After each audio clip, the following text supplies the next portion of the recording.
Hao. Ia adalah seorang super dolo, di mana tingkat kekuatan rohnya telah mencapai level 97.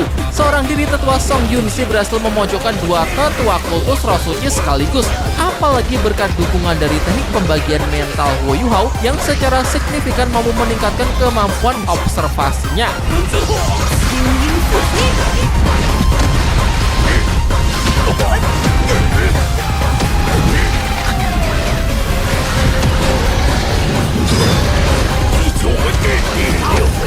Meskipun levelnya masih kalah jauh, terlihat bahwa Yu Hao memang bisa mengimbangi pertarungan antar Feng Hao Dolo. Bahkan ketika nenek tua itu terdesak, dia hadir untuk melemahkan kedua master roh jahat tersebut.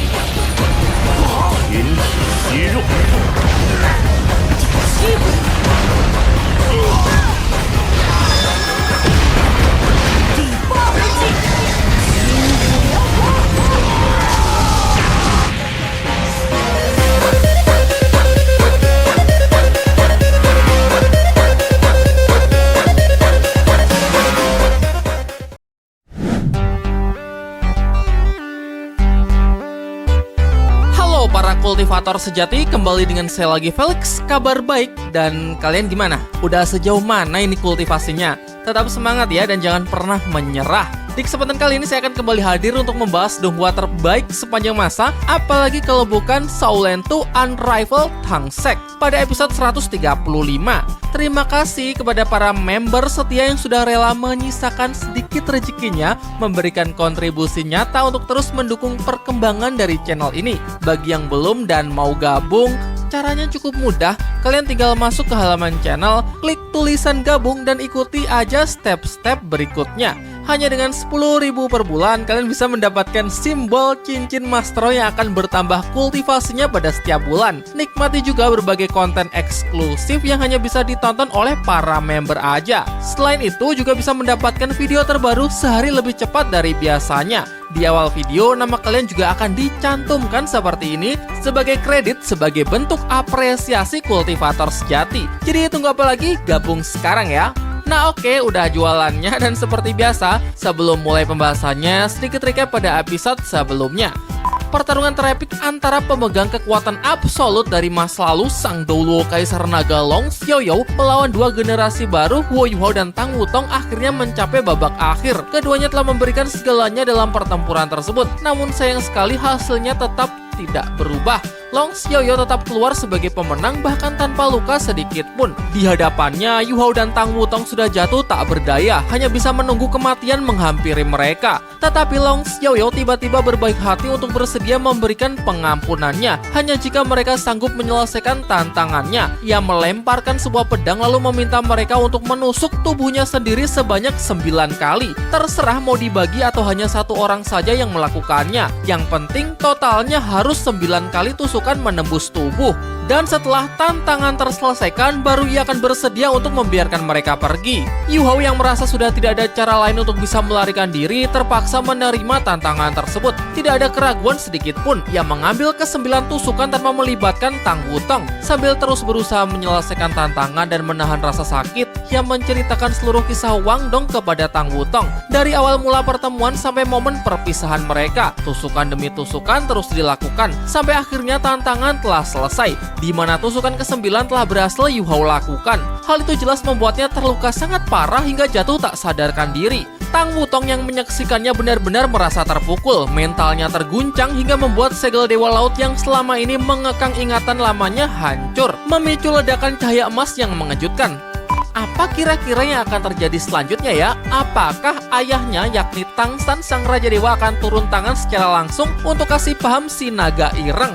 Seperti biasa, sebelum mulai saya akan selalu memberikan peringatan spoiler warning bagi kalian yang belum dan ingin menyaksikan donghua-nya secara langsung, karena jelas konten kali ini akan mengandung full spoiler. Dan jangan lupa tonton sampai habis ya, karena di akhir video akan ada pembahasan hal menarik, detail kecil yang terlewatkan atau lore yang belum kalian pahami. Dan baiklah para kultivator, kalau kalian sudah siap, mari kita mulai.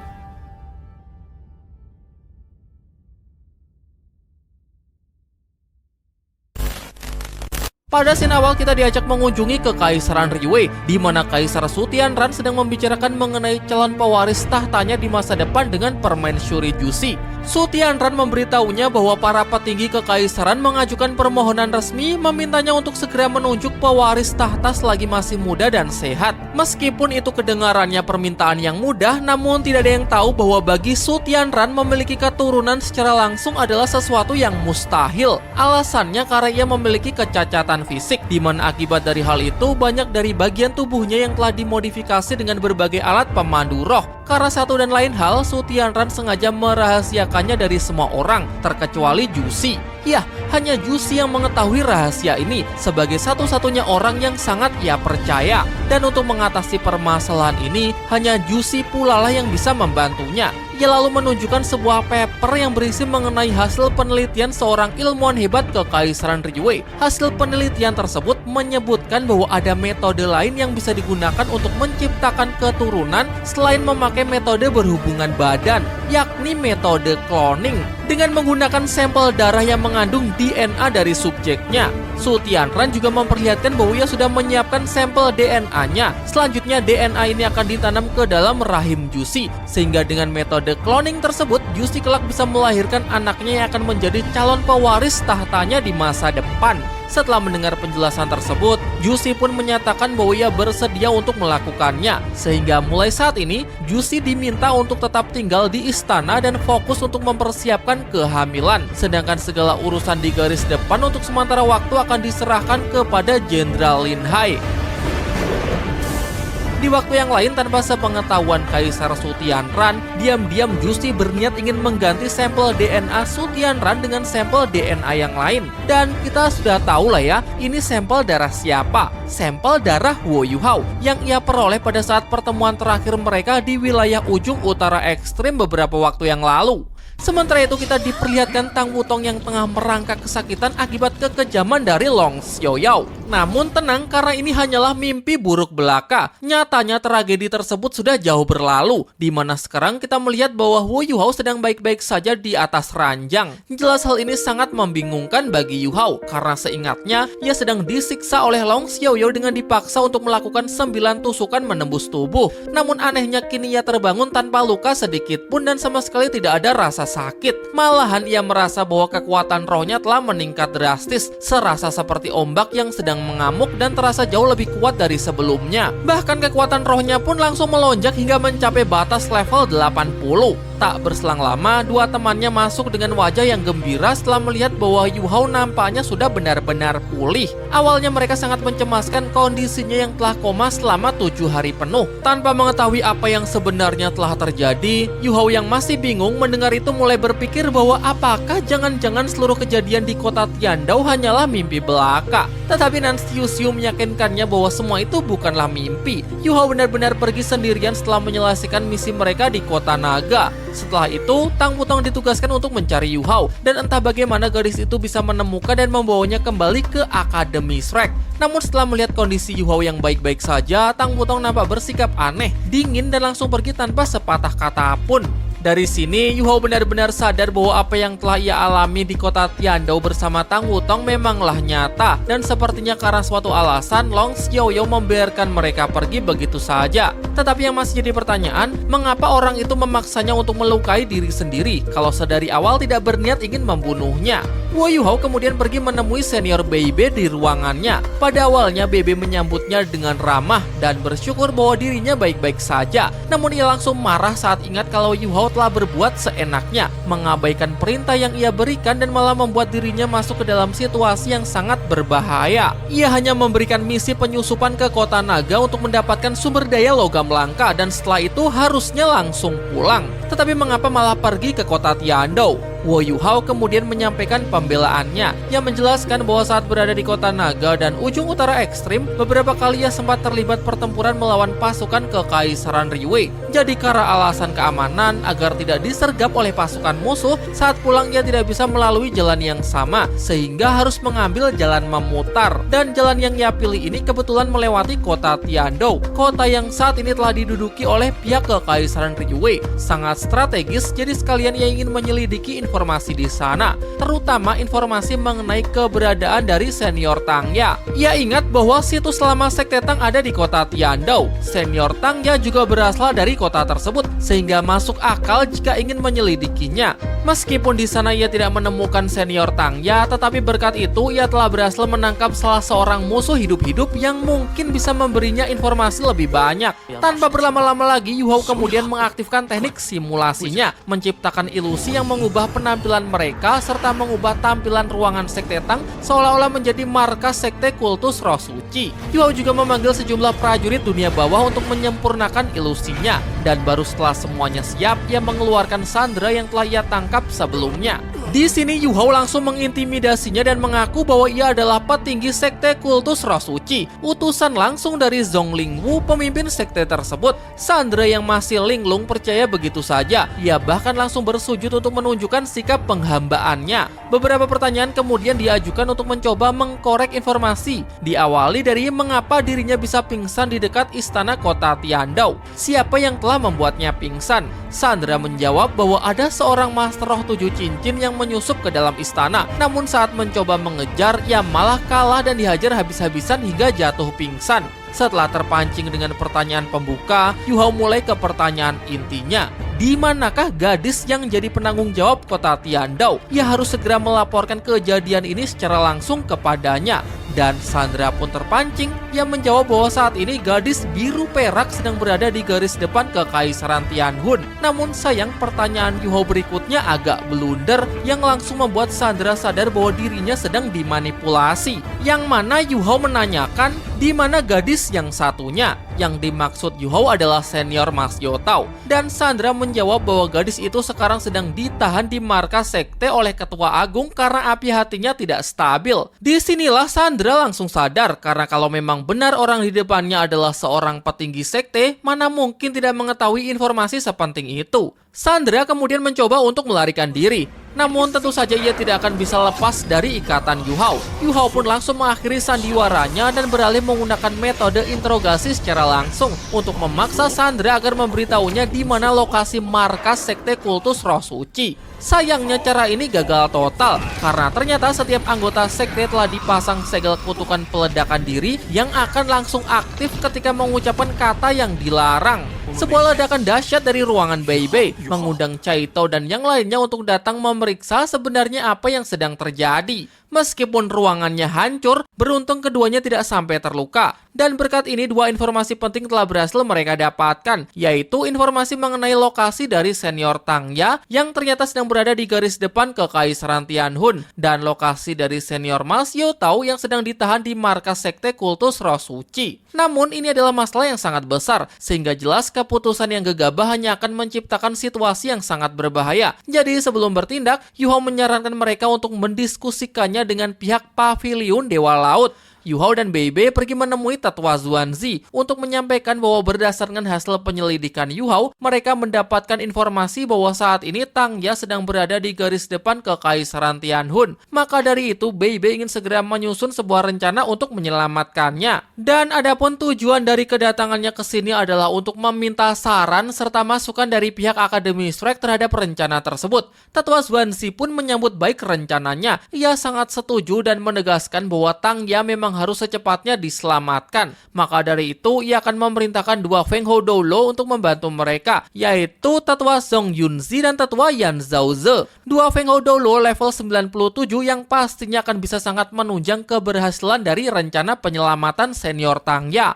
Setelah selesai membahas rencana tersebut, Yu Hao kemudian menanyakan mengenai kabar Tang Wutong. Ia ingin sekali segera menemuinya karena gadis itulah yang sudah menyelamatkan dan membawanya kembali ke Akademi Shrek. Namun sayangnya Tetua Xuanzi mengatakan bahwa saat ini Tang Wutong sedang tidak mau diganggu oleh siapapun. Entah mengapa setelah kembali sikapnya menjadi sangat aneh dan nampak seperti orang yang sedang linglung. Gadis itu kemudian pamit untuk melanjutkan kultivasinya dan berpesan agar jangan ada orang yang datang menemuinya karena ia ingin menyendiri untuk sementara waktu. Tetua Xuanzi hanya bisa berharap supaya gadis itu segera memperoleh pencerahan atas semua masalah yang sedang dihadapi. Tapi yang jelas Yu Hao tidak perlu mencemaskannya dan sebaiknya segera kembali ke Sekte Tang untuk menyiapkan diri karena misi penyelamatan akan dimulai secepatnya.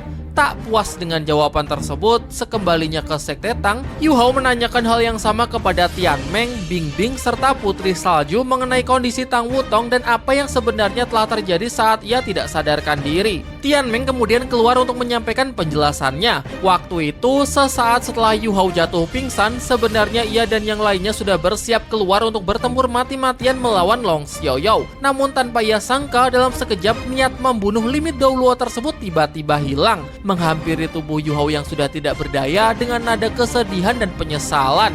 Long Xiaoyao mengungkapkan kekagumannya terhadap Yu Hao sebagai pemuda yang mempunyai ketulusan dan dipenuhi oleh cinta. Ia kemudian mengeluarkan sebuah pil bercahaya emas, pil naga yang memang khusus ia siapkan untuk Wu Yu Hao. Dari ucapannya terungkap bahwa sahabat lamanya yakni Tetua Mu En lah yang sudah menitipkan pil naga ini kepadanya agar kelak diberikan kepada Wu Yu Hao. Yang mana agar efek pil naga bisa bekerja secara optimal, tubuh dari si pemakannya harus dalam kondisi yang sangat lemah.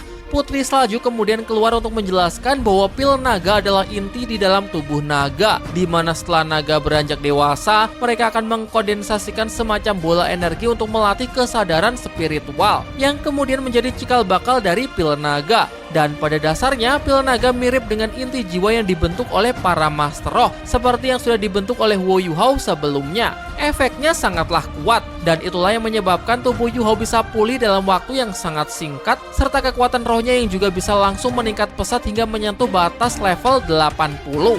Fungsi utama dari pil naga sebenarnya adalah untuk memurnikan tubuh, meningkatkan garis darah dan tulang, serta membuat kekuatan tubuhnya setara dengan naga. Pil naga juga akan sangat membantu ketika Yu Hao kelak ingin menerobos tingkat Fengou Dolo melalui pembentukan inti jiwa kedua. Bahkan Putri Salju menyebut bahwa manfaat dari energi pil naga jauh lebih baik dibandingkan dengan esensi es 1000 tahun. Namun kelak saat akan membentuk inti jiwa kedua, Yu Hao harus menyerap seluruh energi dari pil naga tersebut. Baru setelah itu lautan mentalnya akan menjadi sekokoh naga raksasa.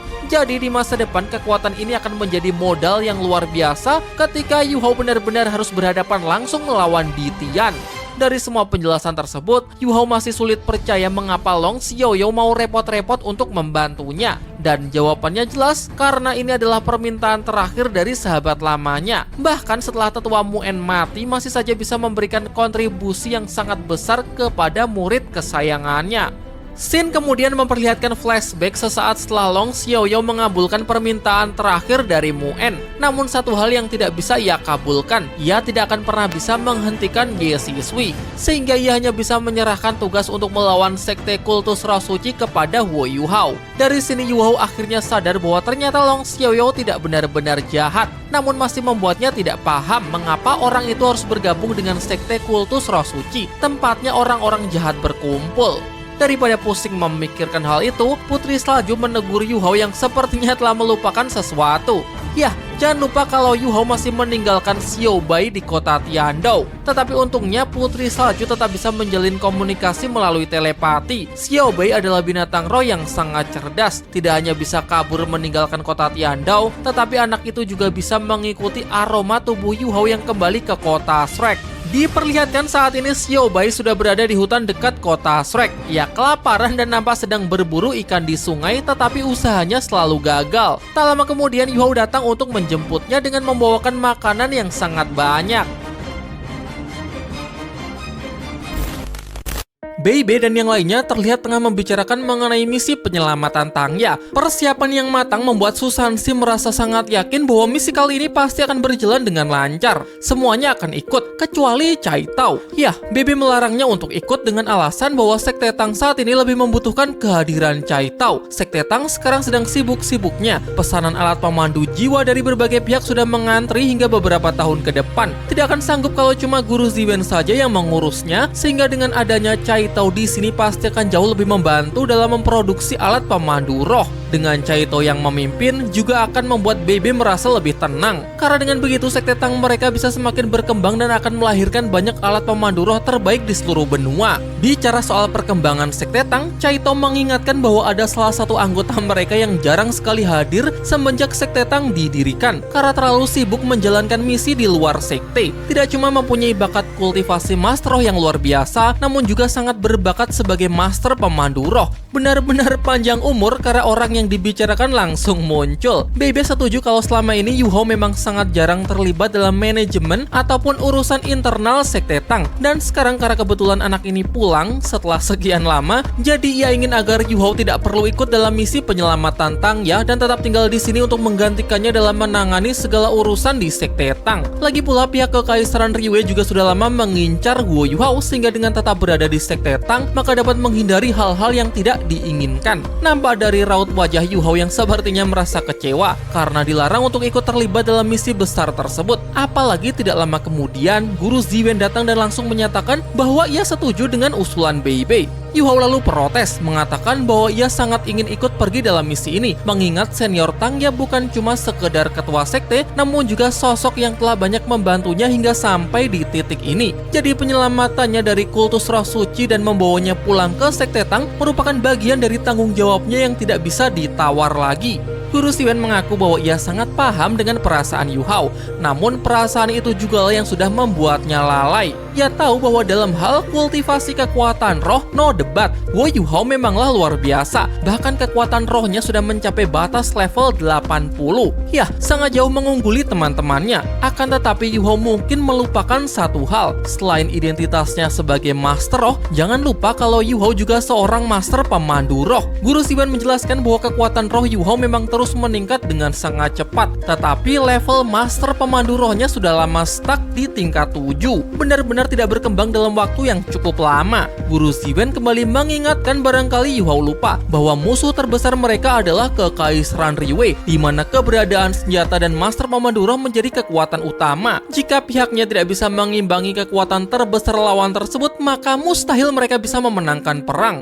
Setelah mendengar perkataan tersebut, Yu Hao pun akhirnya tersadar bahwa kekuatan roh individu saja tidak akan cukup dan keunggulan dari kekuatan senjata pemandu roh masih menjadi salah satu kunci kemenangan. Jadi atas dasar itu, kini ia bertekad untuk membuat terobosan lebih besar dalam hal senjata pemandu roh. Guru Ziwen nampak puas dengan jawaban tersebut. Ia lalu meminta Yu Hao untuk membuktikannya dengan memberinya sebuah challenge, yaitu membuat sebuah senjata meriam pemandu roh tingkat 8 sesuai dengan rancangan pada gulungan tersebut. Batas waktu pengerjaannya adalah 3 hari, dan jika Yu Hao berhasil menyelesaikan senjata meriam pemandu roh tingkat 8 tersebut, maka baru ia akan mengizinkannya untuk ikut dalam misi penyelamatan Tangya. Tanpa banyak bicara lagi, tantangan pun diterima. Yu Hao langsung bergegas menuju fasilitas laboratorium pemandu roh untuk segera memulai proses pembuatannya. Meriam pemecah adalah jenis senjata pemandu roh yang melalui proses pembelahan ruang hingga menghasilkan kekuatan destruktif yang sangat dahsyat. Bahkan disebut-sebut sebagai senjata pemandu roh dengan kekuatan serangan tunggal terkuat. Pada setiap tingkatannya, meriam pemecah adalah salah satu senjata pemandu roh yang proses pembuatannya sangat sulit dan juga begitu rumit. Xiao Xiao mengatakan bahwa dengan tingkat kesulitan setinggi itu, hampir mustahil bisa dikerjakan oleh seorang master pemandu roh tingkat 7 seperti Yu Hao. Cai Tao menambahkan, bahkan sekelas Guru Ziwen yang merupakan master pemandu roh tingkat 9 pun juga pasti akan sangat bersusah payah dalam membuatnya.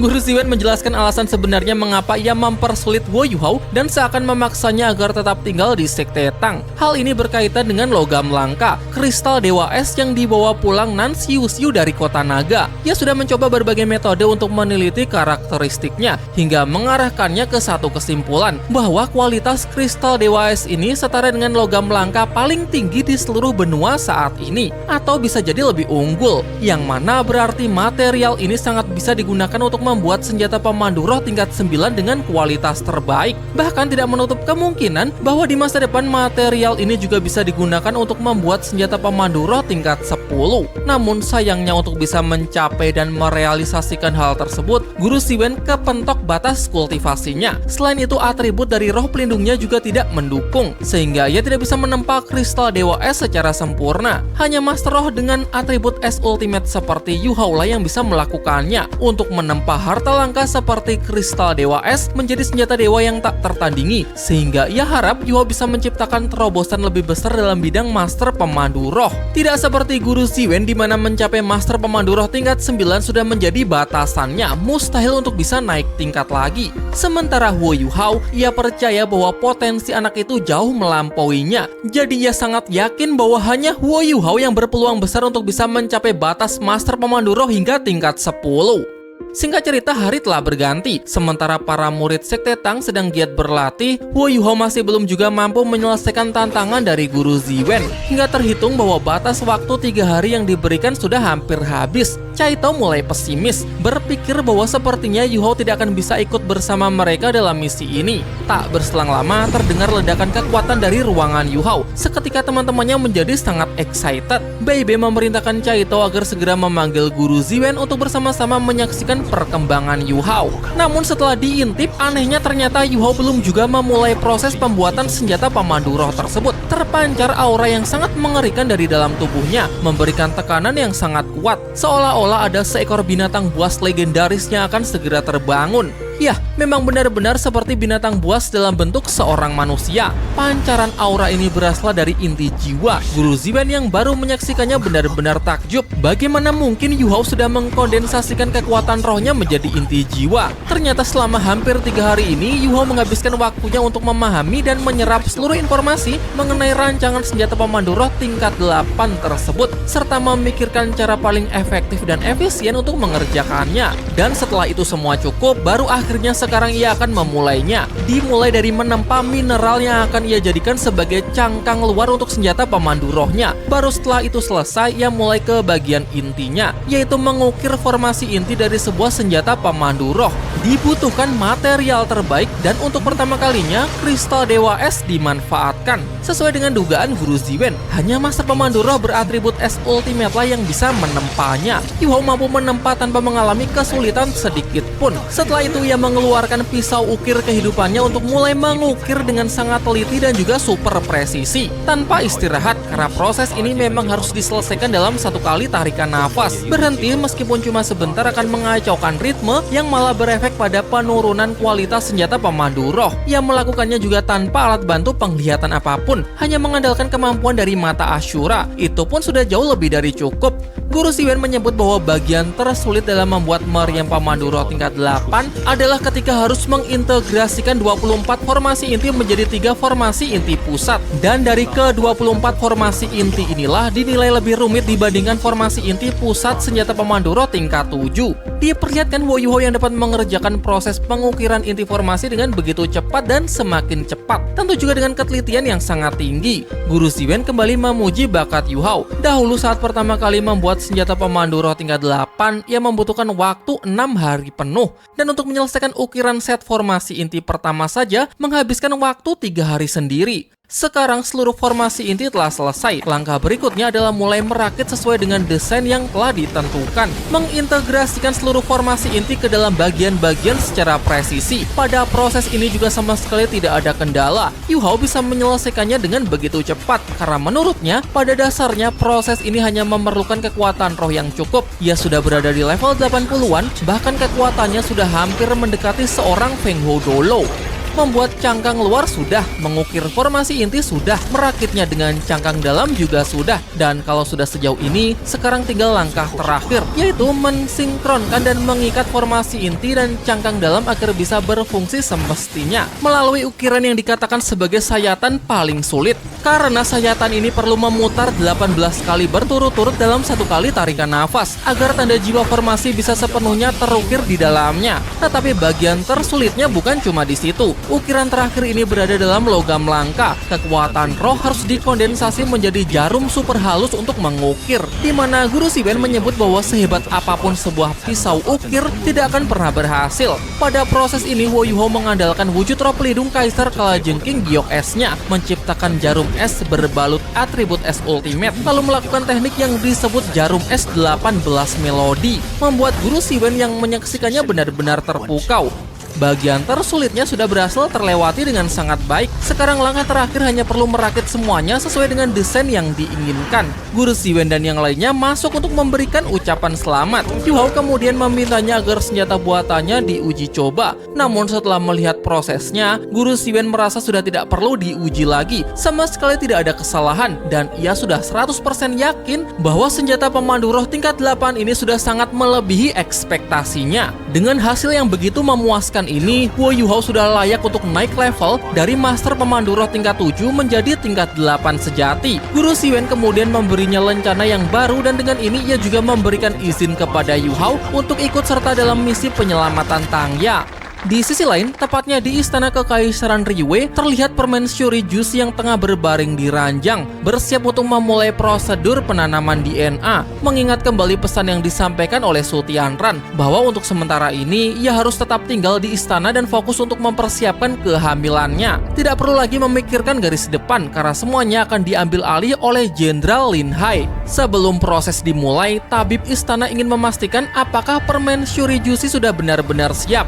Diperlihatkan sampel DNA yang siap untuk digunakan. Namun tanpa sepengetahuan siapapun, Jushi telah menukarnya dengan sampel darah Wo Yuhao. Scene kemudian kembali ke kota Shrek. Pagi-pagi sekali Yuhao dengan skin barunya bersama dengan teman-temannya yang lain tengah bersiap untuk berangkat dalam misi penyelamatan Tangya. Semuanya ikut kecuali senior Cai Tao, karena Bei-Bei memerintahkannya agar tetap tinggal untuk mengurus sekte Tang bersama guru Ziwen. Dua Feng Hou Doulo yang ditugaskan untuk mengawal mereka pun juga sudah siap. Mereka adalah tetua Song Yunxi dan dekan Yan Zhaoze. Dan tanpa buang-buang waktu lagi, mereka semua pun segera berangkat menuju garis depan Kekaisaran Tianhun. Diperlihatkan medan perang yang benar-benar kacau. Dekan Yan Zhaoze menjelaskan bahwa meskipun Kekaisaran Tianhun telah kehilangan sebagian besar wilayahnya, upaya perlawanan masih saja dilakukan dengan mengandalkan benteng militer utama di kota Tianling. Di sana terpasang formasi besar dan untuk sementara berhasil menghambat laju musuh. Pasukan gabungan 3 negara besar, yakni Kekaisaran Tianhun, Kekaisaran Dowling, dan Kekaisaran Xingluo, kurang lebih total berjumlah 500.000 prajurit demi bisa menahan gempuran pasukan Kekaisaran Liyue yang berjumlah 300.000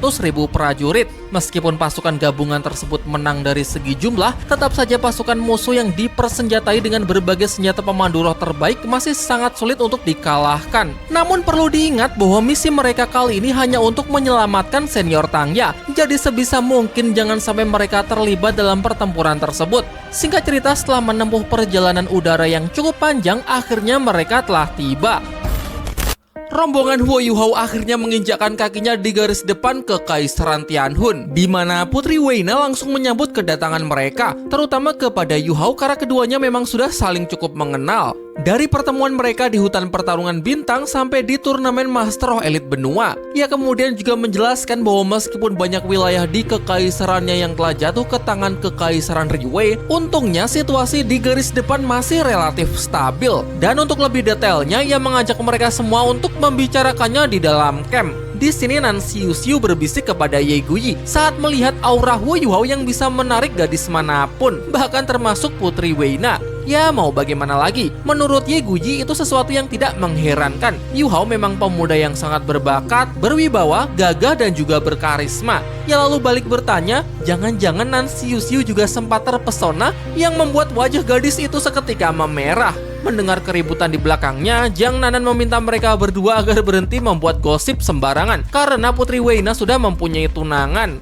Di dalam camp, Putri Weina mulai menjelaskan bahwa pada awalnya pasukan Kekaisaran Liyue melancarkan invasi ke wilayahnya dan benar-benar menggempur Kekaisaran Tianhun tanpa henti. Hingga kemudian pihak dari Kekaisaran Xingluo memberikan bala bantuan dan mengirim pasukan untuk menyerang balik wilayah inti Kekaisaran Liyue. Sejak saat itu, pihak Kekaisaran Liyue perlahan mulai menarik pasukannya untuk kembali mempertahankan wilayahnya sendiri. Dan bersamaan dengan itu, serangan Kekaisaran Liyue terhadap Kekaisaran Tianhun baru mulai mereda. Hanya saja pasukan Kekaisaran Liyue masih aktif mengerahkan seluruh kekuatannya untuk memblokade segala bentuk pengintaian mereka. Mereka terus diawasi sehingga ruang geraknya pun menjadi semakin terbatas. Itulah masalah terbesar yang harus mereka hadapi saat ini. Terlebih lagi dalam segi kecanggihan teknologi, pihak Kekaisaran Tianhunnya benar-benar kalah telak. Tetua Song Yunxi kemudian menanyakan berapa banyak kekuatan tempur pihak Kekaisaran Tianhun yang tersisa saat ini. Untuk menjawab hal itu, Putri Weina perlu menjelaskan awal mula penyerangan itu terjadi.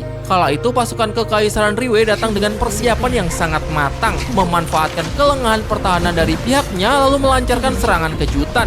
Dengan berbagai senjata roh tingkat tinggi, bahkan banyak juga diantaranya ada senjata pemandu roh tingkat 9 yang membuat hanya dalam sekejap musuh langsung sanggup meluluhlantahkan sebagian besar wilayah Kekaisaran Tianhun dan menewaskan banyak master hebat di pihaknya. Ditambah lagi pasukan Kekaisaran Riwei juga dibantu oleh pasukan master jahat yang banyak melakukan pembantaian dikala situasi sedang benar-benar chaos. Putri Weina mengaku bahwa pihaknya memang lengah sehingga mengakibatkan kerugian yang sangat besar. Pada scene flashback memperlihatkan perjuangan Du Buxi ketika sedang berjuang mati-matian untuk mempertahankan wilayahnya. Ya, Sekte Tubuh memang dikenal sebagai pelindung Kekaisaran Tianhun selama ribuan tahun. Jadi sudah seharusnya mereka berdiri di baris paling depan saat wilayahnya terancam. Disinilah terjadi pertarungan antara ketua sekte Song Lingwu, ketua sekte kultus roh suci melawan Du Buxi, sang ketua sekte tubuh. Du Buxi sudah terluka parah dan kehabisan banyak tenaga, sementara Song Lingwu masih segar bugar. Sayangnya walau bergelar limit dulu level 99, ia tetap terlihat kewalahan saat berhadapan Bai Wan melawan Song Lingwu yang secara kultivasi masih berada di level 98. Ia pun berhasil dijatuhkan. Salah seorang ketua sekte berusaha melindunginya, namun walau sudah merilis teknik roh terkuat, teknik cincin roh ke-9 pukulan penentu 8 arah tetap saja belum sanggup menandingi Song Lingwu. Pertarungan terus berlanjut, di mana para tetua sekte tubuh yang lain pun juga tidak luput dari pembantaian.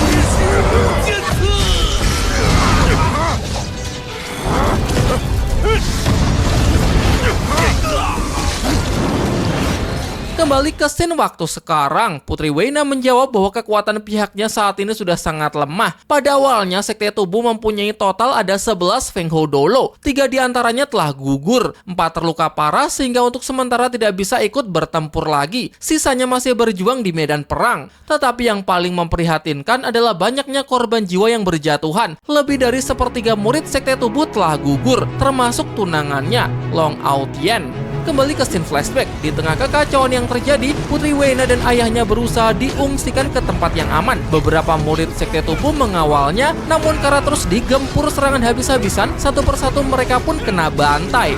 Dan sayang sekali, ayah Weina, sang Kaisar Tianhun, tidak terselamatkan, di mana terlihat ia gugur bersama para korban yang lain.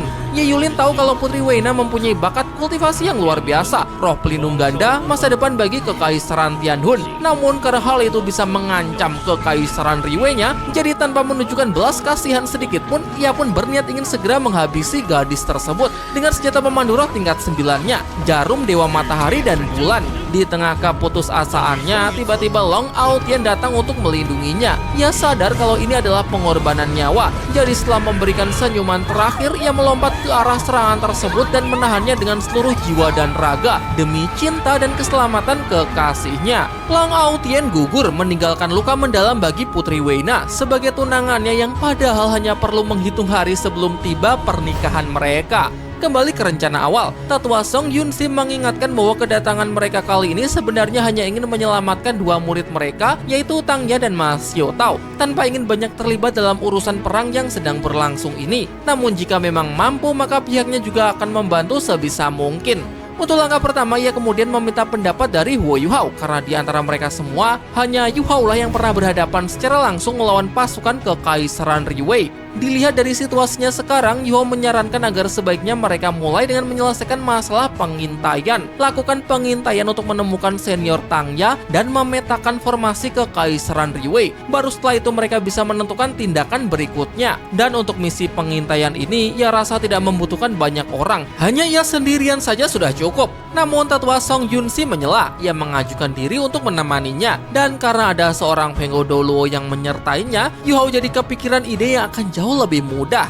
Singkat cerita, rencana pengintaian dijalankan. Yuhao menuju markas utama musuh dan mengamati ada begitu banyak alat pemandu roh deteksi udara tinggi yang begitu rapat. Bahkan seekor lalat pun pasti tidak akan sanggup lolos. Dengan persiapan pasukan tempur semasif ini, ia menilai bahwa Su Tianran memang tidak tanggung-tanggung. Begitu melangkahkan kakinya ke area musuh, ia langsung dikepung oleh dua Master jahat sekaligus. Bisa-bisanya mereka meremehkan Wo Yuhao. Dikiranya ada Master setingkat Fenggo Dolo, ternyata hanya seorang bocah ingusan. Kultivasinya hanya sebatas Master 7 cincin. Berani-beraninya melakukan pengintaian di markas mereka, benar-benar cari mati. Salah satu dari mereka nampak cukup familiar. Ia bernama Nangong Wan, tetua kedua di sekte kultus Roh Suci. Dia adalah Master jahat yang menjadi ketua aliansi siswi. Ia juga pernah menawari Yuhao untuk bergabung ke sekte kultus Roh Suci pada turnamen Master Pemandu Roh bawah tanah di kota Mingdu. Di sini ia memperkenalkan gelar kehormatannya yaitu Tianwu Doulo atau Doulo Kelabang Langit. Sedangkan satunya adalah Jiamian Doulo atau Doulo Topeng. Di hadapan dua Fenggo Dolo, Yuhao merasa tidak berdaya. Ia mengaku hanya sebagai seorang prajurit pengintai kecil. Jadi dengan sopan, ia memohon agar dirinya tidak dipersulit.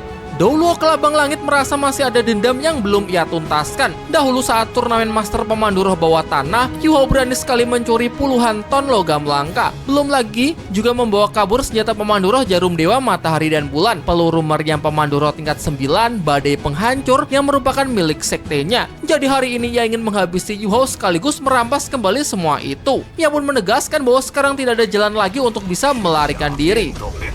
Melarikan diri? Emang siapa yang mau melarikan diri? Tak berselang lama, sang Doulo Bayangan Hijau, tetua Song Yunsi datang untuk membantu Yuhao. Ia adalah seorang super Doulo, di mana tingkat kekuatan rohnya telah mencapai level 97. Seorang diri tetua Song Yunsi berhasil memojokkan dua tetua kultus Roh Suci sekaligus. Apalagi berkat dukungan dari teknik pembagian mental Wo Yuhao yang secara signifikan mampu meningkatkan kemampuan observasinya.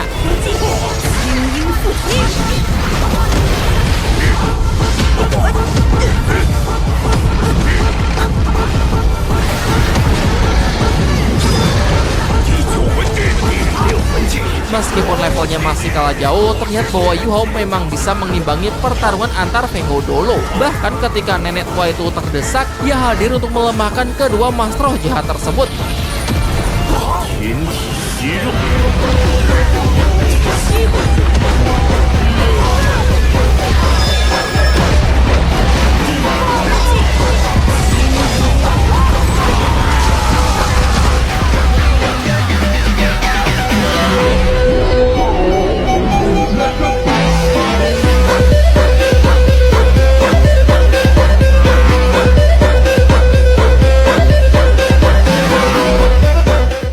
Mereka kini telah sepenuhnya kalah, sehingga terpikirkanlah cara licik, yaitu mereka berencana untuk menyandera Yuhao baru mereka bisa selamat dari situasi ini. Jadi pembagian tugas, Doulo Topeng bertugas untuk menangkap bocah itu, sementara Doulo Kelabang Langit akan berusaha untuk menahan nenek tua tersebut. Doulo Topeng merilis teknik roh ke-8, Domain Serangga Iblis, sebuah serangan bertipe mental menjebak korbannya ke dalam dunia serangga lalu menyerangnya secara brutal. Tapi bang, serius mau pakai serangan mental untuk melawan seorang master roh ahli mental tingkat tinggi seperti Yuhao? Anda cari mati. Ya, tulang roh kepala takdirnya kebal terhadap segala macam serangan mental, sehingga dengan mudah ia bisa lolos dari teknik jebakan mental lawannya. Dan ia rasa cukup main-mainnya. Ia mengeluarkan meriam pengurai tingkat 8. Hanya dengan sekali tembak tidak akan ada yang mampu menahannya, di mana target akan langsung hancur sampai ke level partikel. Doulo Kelabang Langit sangat syok melihat rekannya lenyap tanpa sisa. Sepersekian detik ia lengah, tetua Song Yunsi langsung melumpuhkannya. Ia pun juga sangat terkejut ketika melihat dahsyatnya kekuatan Wo Yuhao, di mana kemampuan tempur anak ini secara keseluruhan sudah setara dengan seorang Fenggo Dolo, bahkan jauh lebih kuat. Yuhao kemudian membuka gerbang dimensi dunia bawah, menciptakan ruang interogasi yang terisolasi sepenuhnya dari dunia luar. Ketika membuka mata dan melihat sekelilingnya yang nampak seperti alam baka, Doulo botak mengira dirinya sudah mati. Namun tetua Song Yunsi membantahnya dengan mengatakan bahwa tentu saja ia tidak akan membiarkannya mati dengan mudah. ia merilis teknik yang mempunyai efek membakar kultivasi targetnya, membuat kekuatan roh terkuras dan melemahkannya. Douluo botak meminta ampun dan meminta belas kasihan, tetapi tetua Song Yunsi tidak peduli. Lagi pula kultivasi seorang master roh jahat diperoleh dari ritual-ritual yang mencelakai banyak orang, sehingga ia rasa hukuman ini memang pantas diterima, dan tidak membunuhnya secara langsung saja sudah sebuah bentuk belas kasihan. Di dalam keputusasaannya, Douluo botak memohon agar kultivasinya disisakan sedikit, yang menjelaskan bahwa roh pelindungnya adalah kelabang langit. Tidak seperti master roh jahat kebanyakan, ia tidak perlu membunuh atau melahap jiwa orang lain untuk meningkatkan kultivasinya, dan jika dirinya diampuni, maka ia bersedia melakukan apapun. Dan inilah kesempatan yang ditunggu oleh Wu Yuhao, di mana ia akan bisa mengkorek informasi apapun mengenai kultus roh suci. Pertanyaan pertama, berapa banyak anggota sekte kultus roh suci dan bagaimana struktur di dalamnya?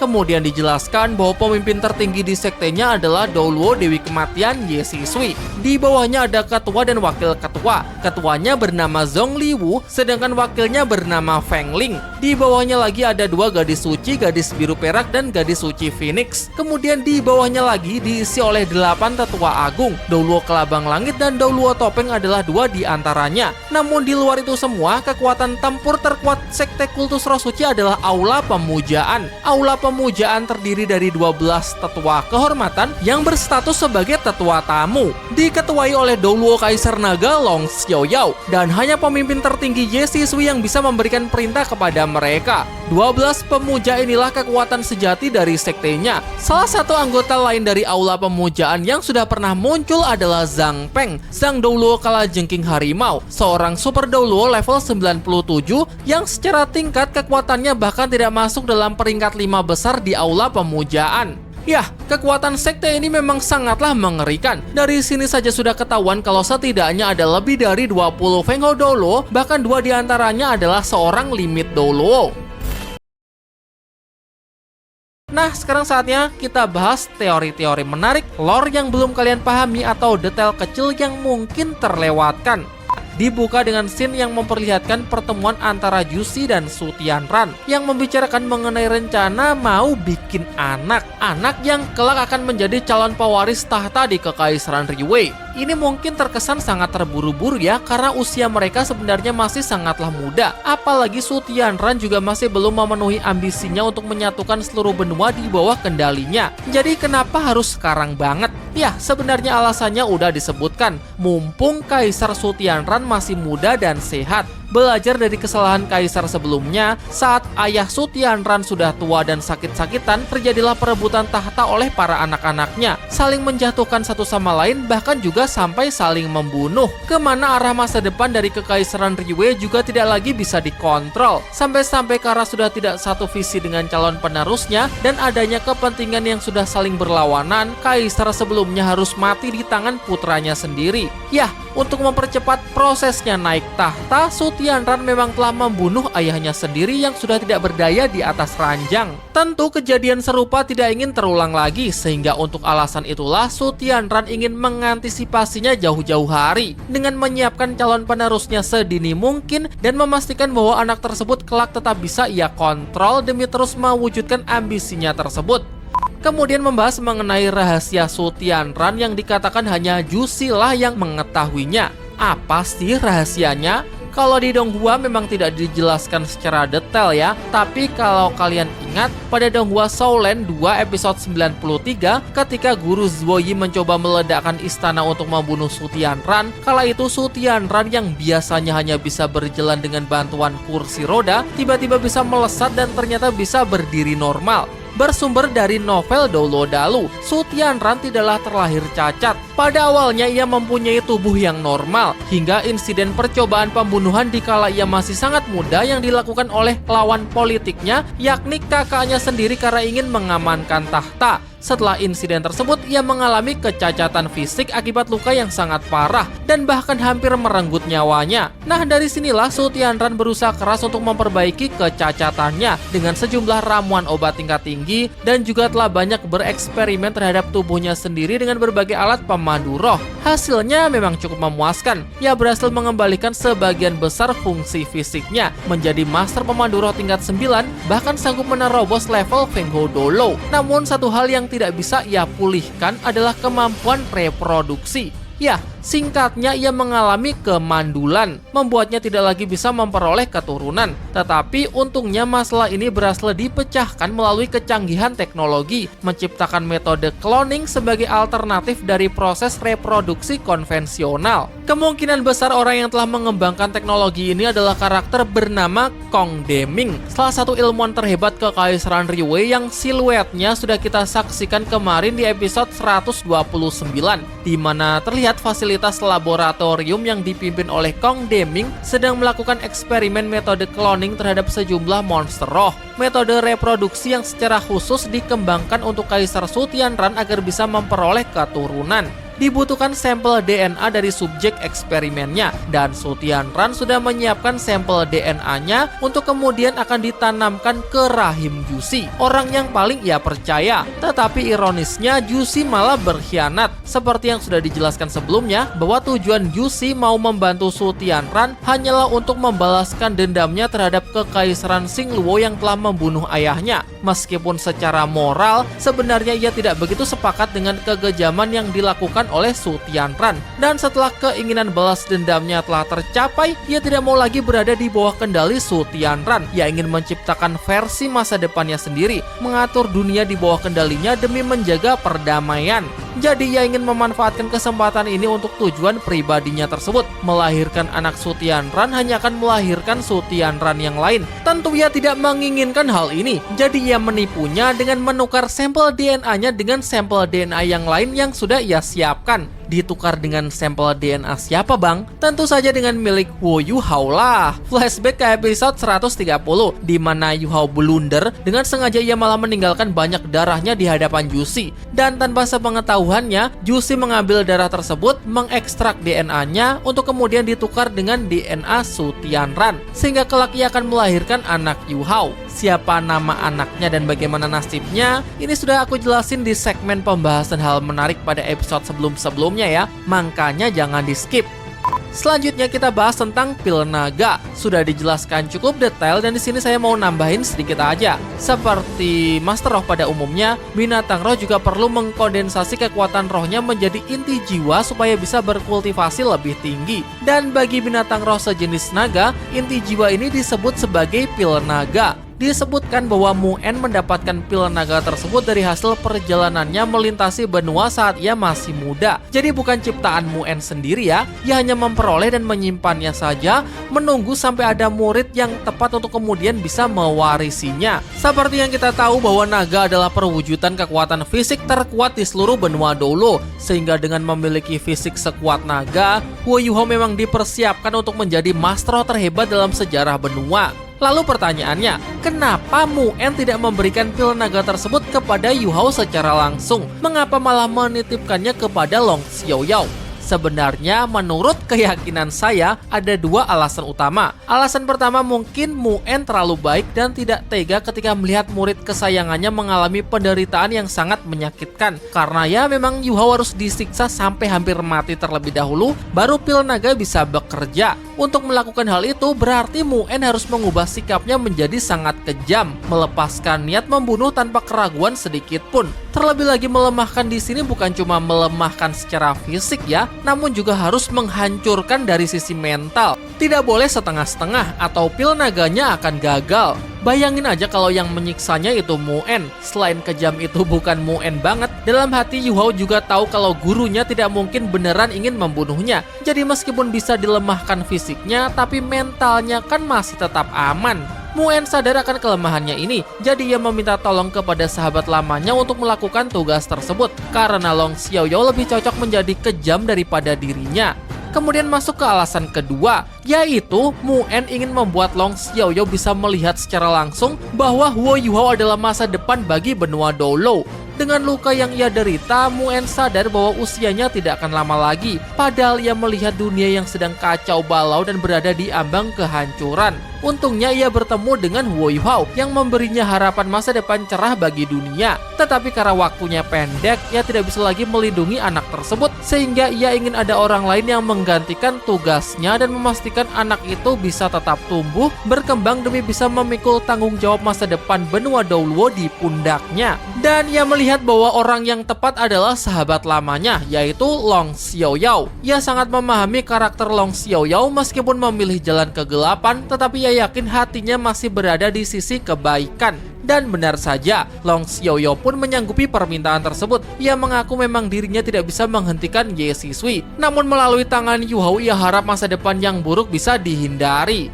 Berikutnya, kemana dan apa sebenarnya yang terjadi terhadap Tang Wutong? Dalam flashback yang memperlihatkan Long Xiaoyao dan Huo Yuhao, di sana sudah tidak ada Tang Wutong. Mungkin Long Xiaoyao sudah membuatnya pingsan terlebih dahulu, dan setelah selesai memberikan pil naganya kepada Yuhao, keduanya pun ditinggalkan pingsan begitu saja. Tang Wutong sadar lebih dulu, lalu memapah Yuhao kembali ke Akademi Shrek. Kalau cuma dari cerita yang disampaikan oleh Nan Xiu dan Tetua Zuanzi, Tang Wutong kembali dengan membawa Huo Yuhao yang sudah tidak sadarkan diri. Kemudian langsung pergi begitu saja tanpa menjelaskan apapun. Hanya bilang mau retreat kultivasi dan tidak mau diganggu oleh siapapun. Retreat itu semacam kegiatan untuk menarik diri atau menjauh dari kehidupan sehari-hari selama periode waktu tertentu dan fokus pada pengembangan diri, pertumbuhan spiritual atau disiplin yang lain. Pada kasus Tang Wutong, pastinya pasca tragedi penyiksaan Long Xiaoyao mentalnya benar-benar terguncang. Apalagi hal itu juga men-trigger pecahnya segel dewa, sehingga kemungkinan besar seluruh ingatannya yang lama hilang telah kembali. Bahkan ada kemungkinan ingatannya sebagai anak dewa termasuk kehidupannya di dunia dewa sebelum bereinkarnasi ke dunia manusia juga telah kembali.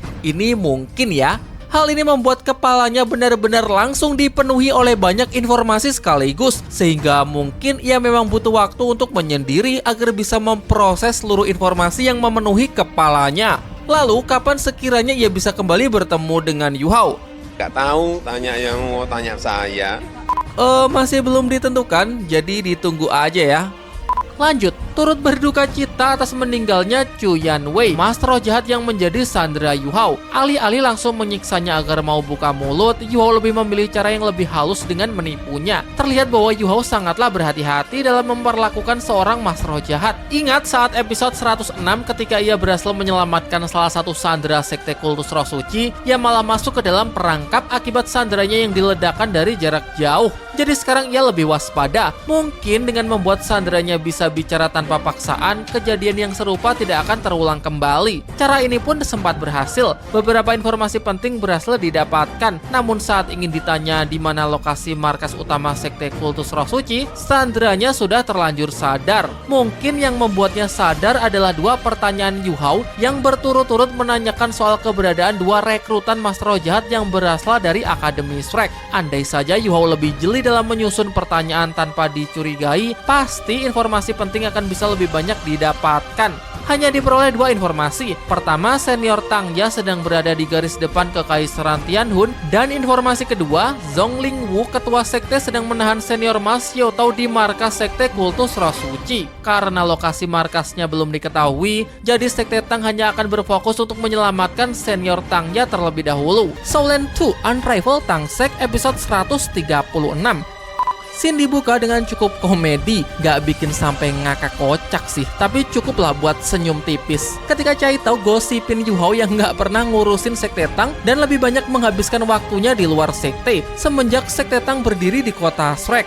Ingat pada episode 66, kala itu BB memperkenalkan sistem baru di sekte Tang yang baru dipindahkan ke tempat yang lebih luas. Dari mereka semua hanya ada dua master pemandu roh, yaitu Cai Tao dan Huo Yuhao. Sisanya cuma master roh murni. Di sekte Tang mereka berdualah yang paling paham soal seluk-beluk alat pemandu roh. Jadi akan sangat diandalkan untuk kemajuan sekte Tang ke depannya yang memang berfokus pada perkembangan alat pemandu roh. Sehingga jelas selama Yu Hao tidak ada, seluruh tanggung jawab tersebut dibebankan kepada Cai Tao. Jadi wajar banget dia ngeluh. Tapi kalau bilang Yu-Hou itu minim kontribusi juga nggak tepat sih, karena meskipun lebih sering berada di luar sekte, ia juga mempunyai kontribusi yang sangat besar dalam hal perkembangan sekte Tang. Salah satunya adalah membangkitkan kembali reputasi sekte Tang yang sudah lama terpuruk, sehingga sekarang bisa lebih dikenal luas di seluruh benua, terutama saat ajang turnamen Master of Elite benua ketika setiap sekte diperbolehkan untuk berpartisipasi. Di sanalah sekte Tang sangat bersinar dan mendapatkan banyak perhatian. Bahkan Yu-Hou mampu menggendong tim sekte Tang hingga mencapai babak final. Dari sini reputasi semakin meningkat, yang juga berefek pada meningkatnya permintaan jumlah pesanan alat pemandu roh dari berbagai pihak yang secara langsung jelas sangat membantu dalam perkembangan sekte Tang. Selain itu, Yu-Hou juga berhasil menyelesaikan masalah kekurangan sumber daya dengan mendatangkan sejumlah logam langka, bahkan yang terbaru dengan kualitas terbaik seperti kristal Dewa Es.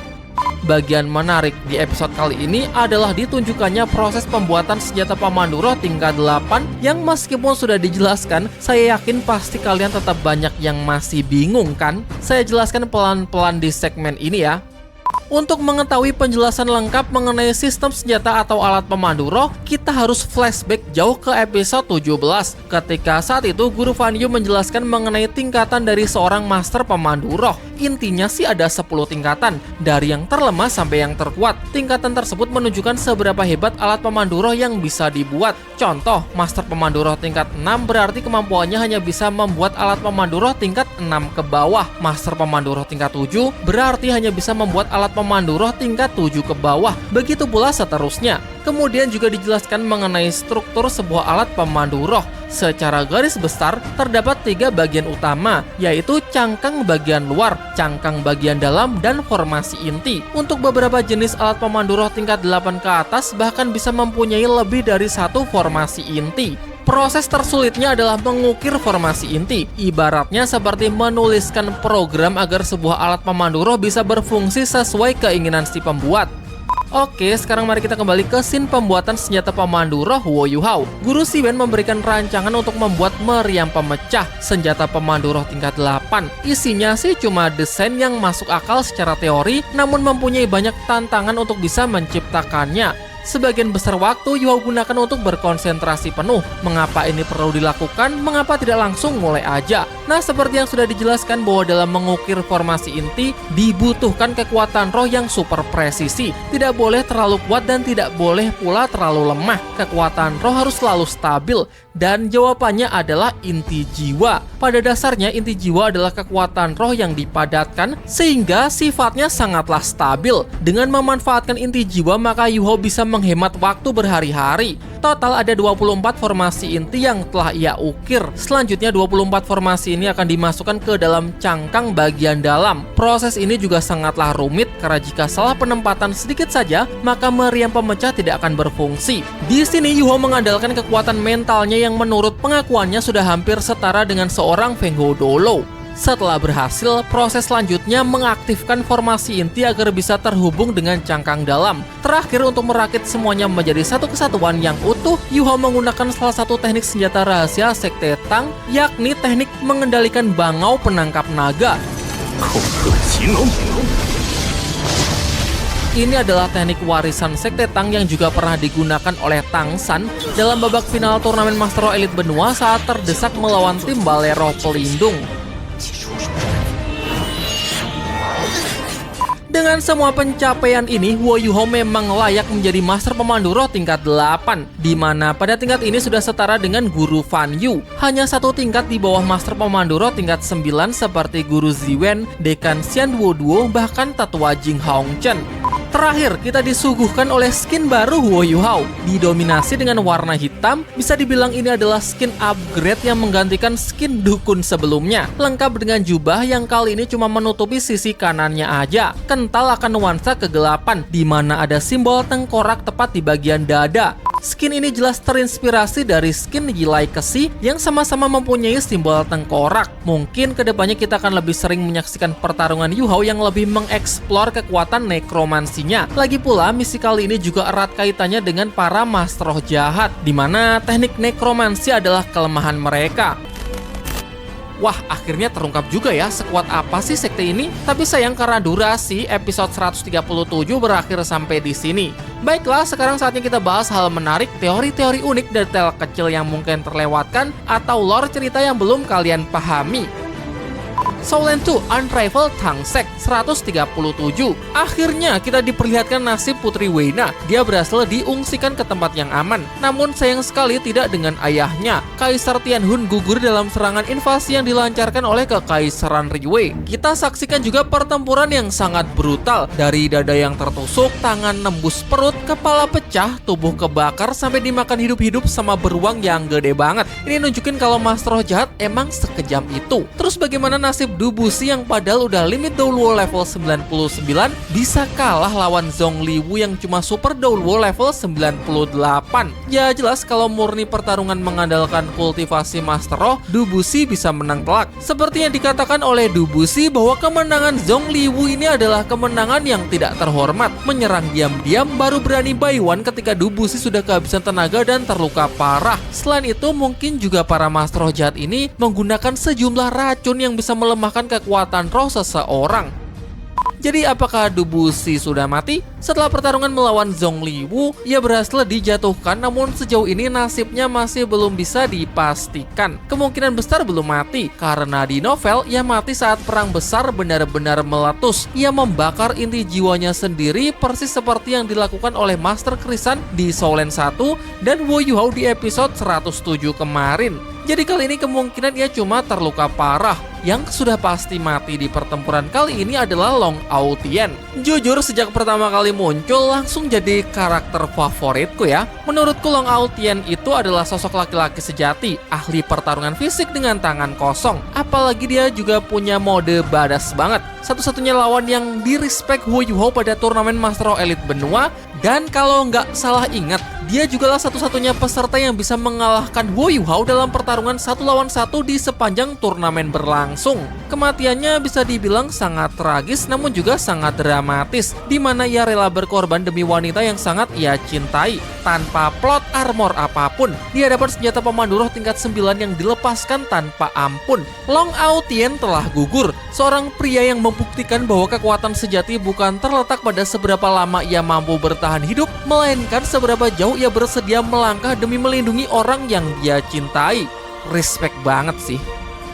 Bang, katanya Kekaisaran Tianhun udah dikuasai sepenuhnya oleh Kekaisaran Riwei. Kok di tempatnya Weina adem ayem tuh? Jadi teman-teman, Kekaisaran Tianhun itu memiliki wilayah yang luas banget ya. Dan penyerangan Kekaisaran Riwei dilakukan secara bertahap. Bisa dibilang markas Putri Weina ini adalah benteng terakhir. Kenapa masih belum diserang? Ya sebenarnya ini cuma masalah waktu. Jadi pada awalnya saat Kekaisaran Riwei menyerang Kekaisaran Tianhun habis-habisan, berniat ingin menguasai seluruh wilayahnya sekaligus, kemudian Kekaisaran Xingluo yang mengetahuinya langsung mengirim pasukan untuk menyerang balik Kekaisaran Riwei. Dengan harapan pasukan Kekaisaran Riwei yang menyerang Kekaisaran Tianhun bisa segera ditarik mundur untuk mempertahankan wilayahnya sendiri. Rencana ini pun cukup berhasil untuk menghambat invasi tersebut. Namun sekali lagi ini hanyalah masalah waktu. Apalagi pihak Putri Weina meskipun masih bebas, tapi wilayahnya benar-benar telah dikunci, mendapatkan pengawasan super ketat dan segala macam bentuk pengintaian sudah diblokir.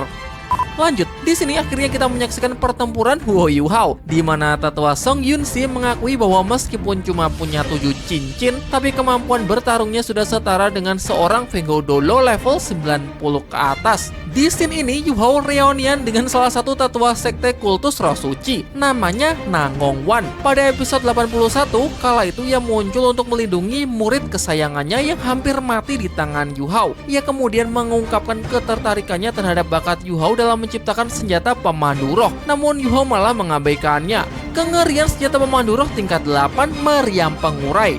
Gila sih, hanya dengan sekali tembak seorang Feng Hou Dolo langsung lenyap seketika. Meriam pengurai adalah senjata pemandu roh ofensif target tunggal yang memiliki karakteristik khusus untuk menghancurkan semua jenis materi. Sangat destruktif. Siapapun yang terkena serangannya hampir tidak memiliki peluang untuk bisa bertahan hidup. Karakteristik paling menonjol dari meriam pengurai adalah kemampuannya untuk menguraikan semua materi. Dan respect kepada Douluo Topeng yang jadi korban pertama dari salah satu senjata paling mematikan tersebut. Nah, sekarang mari kita bahas struktur sekte kultus roh suci. Nangong Wan menjelaskan bahwa pemimpin tertinggi adalah Ye Sisui. Di bawahnya ada ketua sekte dan wakil ketua sekte. Zhongling Wu kita sudah sering bahas. Maka dari itu mari kita bahas sedikit soal Feng Ling. Secara kultivasi, dia adalah Master Roh level 96. Roh pelindungnya adalah Phoenix Jahat. Tidak heran ia diberi tugas untuk membimbing Mas Yotao. Uniknya, berdasarkan novel, di masa mudanya, Feng Ling pernah menjalin hubungan asmara dengan dekan Yan Zhaoze. Namun hubungan mereka berakhir tragis, di mana roh pelindung api Phoenix-nya menggila dan energi jahat meledak tak terkendali. Phoenix Jahat Feng Ling mencoba melahap roh pelindung Phoenix Cahaya milik dekan Yan Zhaoze, memaksa mereka ke dalam pertempuran sengit. Meskipun pada akhirnya dekan Yan Zhaoze mampu menekan api Phoenix tersebut, ia tidak tega membunuhnya. Hubungan keduanya pun sepenuhnya hancur dan memutuskan untuk mengambil jalannya masing-masing. Fakta menarik, ketika masih berstatus murid Akademi Shrek, dekan Yan Zhaoze berusaha membimbing Mas Yotao dengan menekan api jahat Phoenix-nya. Namun ketika Mas Yotao diculik oleh sekte kultus roh suci, kini Mas Yotao dibimbing oleh Feng Ling. Dan bukannya menekan api jahat Phoenix, ia malah membiarkannya terus berkembang. Kita lanjut membahas struktur di sekte kultus roh suci. Di bawah Feng Ling dan Zhongli Wu ada Tang Ya dan Mas Yotao. Yah, ini agak aneh sih karena Ye Sisui malah menempatkan orang baru yang masih sangat muda di atas para tetua sekte. Hal ini kita saksikan jelas pada episode 105 ketika Mas Yotao membantu Yu Hao untuk memperlambat pergerakan sekte kultus roh suci. Dua tetua sekte sangat patuh dan tidak ada yang berani menentang keputusannya. Jujur, tidak ada alasan yang cukup masuk akal mengapa Ye Sisui begitu mengistimewakan dua gadis ini. Bahkan sepertinya para tetua sekte pun juga mempertanyakan hal yang sama. Mungkin Ye Sisui memandang keduanya sangat berbakat dan memang disiapkan untuk menjadi pemimpin sekte kultus roh suci selanjutnya. Lanjut, di bawah dua gadis suci diisi oleh 8 tetua yang semuanya bergelar Feng Ho Dolo. Berdasarkan novel, tetua pertama tidak diketahui, tetua kedua adalah Nangong Wan, tetua ketiga adalah Douluo Petir Kegelapan, tetua keempat adalah Douluo Dunia Bawah, tetua kelima adalah My Red Douluo, tetua keenam adalah Douluo Abomination, tetua ketujuh adalah Douluo Topeng, dan terakhir tetua kedelapan adalah Douluo Mimpi Buruk yang sekarang menjabat sebagai wali kota sementara di kota Tiandou.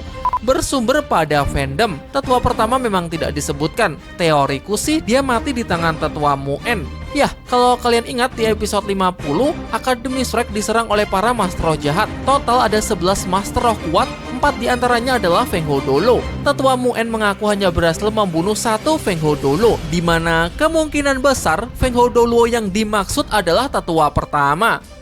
Di luar dari struktur di dalam sekte, ada kekuatan lain yang disebut sebagai kekuatan terbesar, yakni Aula Pemujaan. Terdiri dari 12 Master Roh, 11 Feng Ho Dolo, dan 1 Limit Douluo. Ini masih sangat misterius ya. Baru 2 yang sudah terungkap, yakni Long Xiaoyao selaku ketuanya dan Zhang Peng yang menduduki peringkat ke-6.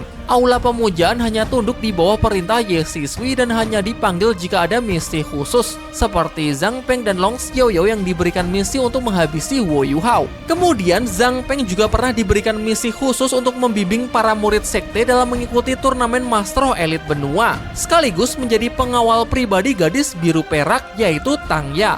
Untuk anggota lain mungkin baru terungkap di episode-episode berikutnya ya. Mungkin kalau mau di-compare, mirip seperti 7 pilar Dewa Laut yang dipimpin oleh Bo Saisi atau 7 pemuja Dewa Malaikat yang dipimpin oleh Xiandou Liu. Wah, akhirnya terungkap juga ya sekuat apa sih sekte ini. Tapi sayang karena durasi, episode 137 berakhir sampai di sini. Baiklah, sekarang saatnya kita bahas hal menarik, teori-teori unik, detail kecil yang mungkin terlewatkan, atau lore cerita yang belum kalian pahami. Soulan 2 Unrivaled Tangsek 137. Akhirnya kita diperlihatkan nasib Putri Weina. Dia berhasil diungsikan ke tempat yang aman. Namun sayang sekali tidak dengan ayahnya. Kaisar Tianhun gugur dalam serangan invasi yang dilancarkan oleh Kekaisaran Riwei. Kita saksikan juga pertempuran yang sangat brutal. Dari dada yang tertusuk, tangan nembus perut, kepala pecah, tubuh kebakar, sampai dimakan hidup-hidup sama beruang yang gede banget. Ini nunjukin kalau Master Roh jahat emang sekejam itu. Terus bagaimana nasib Dubusi yang padahal udah limit Douluo level 99 bisa kalah lawan Zongliwu yang cuma super Douluo level 98. Ya jelas kalau murni pertarungan mengandalkan kultivasi Master Roh, Dubusi bisa menang telak. Seperti yang dikatakan oleh Dubusi bahwa kemenangan Zongliwu ini adalah kemenangan yang tidak terhormat. Menyerang diam-diam baru berani buy one ketika Dubusi sudah kehabisan tenaga dan terluka parah. Selain itu mungkin juga para Master Roh jahat ini menggunakan sejumlah racun yang bisa melemahkan kekuatan roh seseorang. Jadi apakah Dubusi sudah mati? Setelah pertarungan melawan Zongliwu, ia berhasil dijatuhkan, namun sejauh ini nasibnya masih belum bisa dipastikan. Kemungkinan besar belum mati, karena di novel ia mati saat perang besar benar-benar meletus. Ia membakar inti jiwanya sendiri persis seperti yang dilakukan oleh Master Krisan di Soulen 1 dan Wo Yuhao di episode 107 kemarin. Jadi kali ini kemungkinan ia cuma terluka parah. Yang sudah pasti mati di pertempuran kali ini adalah Long Aotien. Jujur sejak pertama kali muncul langsung jadi karakter favoritku ya. Menurutku Long Aotien itu adalah sosok laki-laki sejati, ahli pertarungan fisik dengan tangan kosong. Apalagi dia juga punya mode badass banget. Satu-satunya lawan yang di-respect Wo Yuhao pada turnamen Master Roh Elite Benua. Dan kalau nggak salah ingat, dia jugalah satu-satunya peserta yang bisa mengalahkan Wo Yuhao dalam pertarungan 1 lawan 1 di sepanjang turnamen berlangsung. Kematiannya bisa dibilang sangat tragis namun juga sangat dramatis, di mana ia rela berkorban demi wanita yang sangat ia cintai. Tanpa plot armor apapun, dia dapat senjata pemandu roh tingkat 9 yang dilepaskan tanpa ampun. Long Aotien telah gugur, seorang pria yang membuktikan bahwa kekuatan sejati bukan terletak pada seberapa lama ia mampu bertahan hidup, melainkan seberapa jauh ia bersedia melangkah demi melindungi orang yang dia cintai. Respect banget sih. Bang, katanya Kekaisaran Tianhun udah dikuasai sepenuhnya oleh Kekaisaran Liyue. Kok di tempatnya Weina adem ayem tuh? Jadi teman-teman, Kekaisaran Tianhun itu memiliki wilayah yang luas banget ya. Dan penyerangan Kekaisaran Liyue dilakukan secara bertahap. Bisa dibilang markas Putri Weina ini adalah benteng terakhir. Kenapa masih belum diserang? Ya sebenarnya ini cuma masalah waktu. Jadi pada awalnya saat Kekaisaran Liyue menyerang Kekaisaran Tianhun habis-habisan, berniat ingin menguasai seluruh wilayahnya sekaligus, kemudian Kekaisaran Xingluo yang mengetahuinya langsung mengirim pasukan untuk menyerang balik Kekaisaran Liyue. Dengan harapan pasukan Kekaisaran Liyue yang menyerang Kekaisaran Tianhun bisa segera ditarik mundur untuk mempertahankan wilayahnya sendiri. Rencana ini pun cukup berhasil untuk menghambat invasi tersebut. Namun sekali lagi ini hanyalah masalah waktu. Apalagi pihak Putri Weina meskipun masih bebas, tapi wilayahnya benar-benar telah dikunci, mendapatkan pengawasan super ketat dan segala macam bentuk pengintaian sudah diblokir.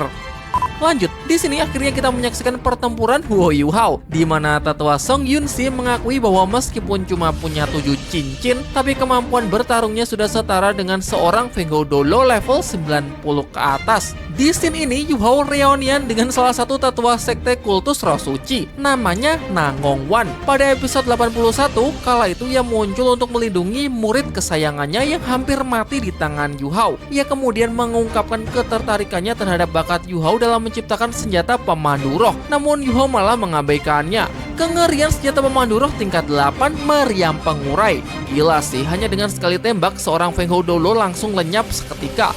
Meriam pengurai adalah senjata pemandu roh ofensif target tunggal yang memiliki karakteristik khusus untuk menghancurkan semua jenis materi. Sangat destruktif. Siapapun yang terkena serangannya hampir tidak memiliki peluang untuk bisa bertahan hidup. Karakteristik paling menonjol dari meriam pengurai adalah kemampuannya untuk menguraikan semua materi. Dan respect kepada Douluo Topeng yang jadi korban pertama dari salah satu senjata paling mematikan tersebut. Nah, sekarang mari kita bahas struktur sekte kultus roh suci. Nangong Wan menjelaskan bahwa pemimpin tertinggi adalah Ye Sisui. Di bawahnya ada ketua sekte dan wakil ketua sekte. Zonglingwu kita sudah sering bahas. Maka dari itu mari kita bahas sedikit soal Feng Ling. Secara kultivasi, dia adalah Master Roh level 96. Roh pelindungnya adalah Phoenix Jahat. Tidak heran ia diberi tugas untuk membimbing Ma Xiaotao. Uniknya, berdasarkan novel, di masa mudanya, Feng Ling pernah menjalin hubungan asmara dengan Dekan Yan Zhaoze. Namun hubungan mereka berakhir tragis, di mana roh pelindung api Phoenix-nya menggila dan energi jahat meledak tak terkendali. Phoenix jahat Feng Ling mencoba melahap roh pelindung Phoenix cahaya milik Dekan Yan Zhaoze, memaksa mereka ke dalam pertempuran sengit. Meskipun pada akhirnya Dekan Yan Zhaoze mampu menekan api Phoenix tersebut, ia tidak tega membunuhnya. Hubungan keduanya pun sepenuhnya hancur dan memutuskan untuk mengambil jalannya masing-masing. Fakta menarik, ketika masih berstatus murid Akademi Shrek, Dekan Yan Zhaoze berusaha membimbing Mas Yaotao dengan menekan api jahat Phoenix-nya. Namun ketika Mas Yaotao diculik oleh sekte kultus roh suci, kini Mas Yaotao dibimbing oleh Feng Ling. Dan bukannya menekan api jahat Phoenix, ia malah membiarkannya terus berkembang. Kita lanjut membahas struktur di sekte kultus roh suci. Di bawah Feng Ling dan Zhongliwu ada Tang Ya dan Mas Yaotao. Yah, ini agak aneh sih karena Ye Sisui malah menempatkan orang baru yang masih sangat muda di atas para tetua sekte. Hal ini kita saksikan jelas pada episode 105 ketika Mas Yaotao membantu Yu Hao untuk memperlambat pergerakan sekte kultus roh suci. Dua tetua sekte sangat patuh dan tidak ada yang berani menentang keputusannya. Jujur, tidak ada alasan yang cukup masuk akal mengapa Ye Sisui begitu mengistimewakan dua gadis ini. Bahkan sepertinya para tetua sekte pun juga mempertanyakan hal yang sama. Mungkin Ye Sisui memandang keduanya sangat berbakat dan memang disiapkan untuk menjadi pemimpin sekte kultus roh suci selanjutnya. Lanjut, di bawah dua gadis suci diisi oleh 8 tetua yang semuanya bergelar Feng Ho Dolo. Berdasarkan novel, tetua pertama tidak diketahui, tetua kedua adalah Nangong Wan, tetua ketiga adalah Douluo Petir Kegelapan, tetua keempat adalah Douluo Dunia Bawah, tetua kelima adalah My Red Douluo, tetua keenam adalah Douluo Abomination, tetua ketujuh adalah Douluo Topeng, dan terakhir tetua ke-8 adalah Douluo Mimpi Buruk yang sekarang menjabat sebagai wali kota sementara di kota Tiandou. Bersumber pada fandom, tetua pertama memang tidak disebutkan. Teoriku sih dia mati di tangan tetua Muen. Yah, kalau kalian ingat di episode 50, Akademi Shrek diserang oleh para master roh jahat. Total ada 11 master roh kuat, 4 diantaranya adalah Feng Ho Dolo. Tetua Muen mengaku hanya berhasil membunuh 1 Feng Ho Dolo, di mana kemungkinan besar Feng Ho Dolo yang dimaksud adalah tetua pertama. Di luar dari struktur di dalam sekte, ada kekuatan lain yang disebut sebagai kekuatan terbesar, yakni Aula Pemujaan. Terdiri dari 12 Master Roh, 11 Feng Ho Dolo, dan 1 Limit Dolo. Ini masih sangat misterius ya. Baru 2 yang sudah terungkap, yakni Long Xiaoyao selaku ketuanya dan Zhang Peng yang menduduki peringkat ke-6. Aula Pemujaan hanya tunduk di bawah perintah Ye Sisui dan hanya dipanggil jika ada misi khusus, seperti Zhang Peng dan Long Xiaoyao yang diberikan misi untuk menghabisi Wo Yu Hao. Kemudian Zhang Peng juga pernah diberikan misi khusus untuk membimbing para murid sekte dalam mengikuti turnamen Master Roh Elite Benua, sekaligus menjadi pengawal pribadi gadis biru perak yaitu Tang Ya. Untuk anggota lain mungkin baru terungkap di episode-episode berikutnya ya. Mungkin kalau mau di-compare, mirip seperti 7 pilar Dewa Laut yang dipimpin oleh Bo Saisi atau 7 pemuja Dewa Malaikat yang dipimpin oleh Xian Dou Liu. Oke, mungkin segitu aja sih ya yang bisa dibahas. Dan terakhir mari kita bahas thriller Shaolin 2 episode 138 yang akan rilis minggu depan. Interogasi masih berlanjut, di mana kali ini Yu Hao menanyakan mengenai keberadaan 2 gadis suci, senior Tang Ya dan senior Mas Yaotao. Di sini nampaknya Douluo Kelabang Langit sudah mulai tidak kooperatif ya, sehingga Yu Hao menggunakan caranya sendiri untuk mengkorek informasi. Entah bagaimana Yu Hao mengancamnya, Douluo botak ini akhirnya mau menuruti semua perintahnya, bahkan mau dijadikan mata-mata untuk memata-matai sektenya sendiri. Yu Hao menggunakan teknik simulasinya untuk menyamar menjadi Douluo Topeng, kemudian keduanya kembali ke markas utama Kekaisaran Riwei tanpa dicurigai, di mana Yu Hao dapat merasakan bahwa tempat ini benar-benar dipenuhi oleh aura kematian. Douluo botak kemudian memandu Yu Hao untuk mencari keberadaan si gadis biru perak. Ada scene kocak ketika Yu Hao malah salah masuk tenda. Mungkin semasa hidupnya, Douluo Topeng mempunyai sifat mesum. Diperlihatkan ada 2 wanita berada di atas ranjangnya yang sudah siap untuk melayaninya. Pada akhirnya Yu Hao bisa bertemu dengan senior Tang Ya. terlihat gadis itu yang sedang menikmati makan malamnya bersama Zhang Peng, Doulo harimau kalajengking. Tetapi tidak lama kemudian, sepertinya penyamaran Yu Hao mulai dicurigai ketika ada tetua yang bilang bahwa mengapa hari ini sikap tetua ketujuh sangatlah aneh. Yu Hao juga sempat menghadap pemimpin sekte kultus roh suci, Zongliwu. Ia dipanggil menuju ruang istana, di mana banyak orang kuat dari sekte tersebut yang sedang berkumpul. Zongliwu mengevaluasi kinerja dua tetua tersebut. Ia mengecam mereka berdua tidak ada peningkatan dan lebih sering menghabiskan waktu untuk bersenang-senang. Namun di akhir sesi, Zongliwu merasa ada yang aneh hingga membuat Yu Hao langsung panik. Apakah penyamarannya sudah ketahuan?